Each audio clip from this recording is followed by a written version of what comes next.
Here are Onorato three reasons Diamente. why I believe that the phrase born of water in John chapter 3 is referring to a physical birth. First and foremost, Sorry. notice the conversation between Nicodemus and Christ. This is Nicodemus funny, you refers guys. to a physical birth in the preceding verse prior to Christ's reference to being born of water.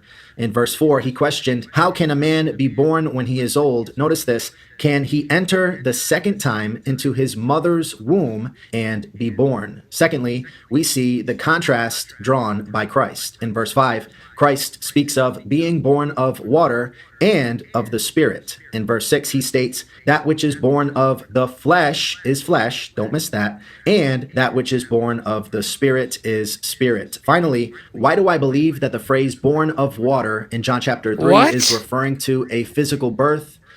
Common sense. Logically, if a man must be born again, which means another time or once more, common sense would dictate that the first birth prior to the new birth is physical.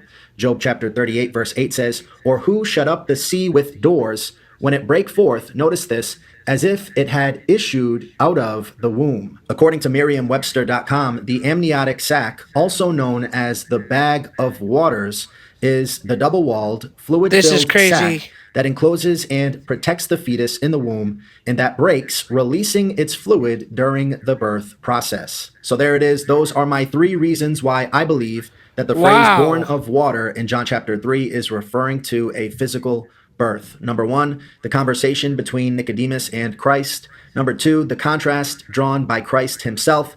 And number three, last but certainly The not least, common extra biblical common sense. If sense. you are not Crazy, you guys. 100% certain that you're going to heaven when you die, I encourage you, my friend, You don't need to to get watch water baptized. It's talking about a physical video birth. in the description below, The Bible Way to This Heaven, is and be crazy. saved today. God bless.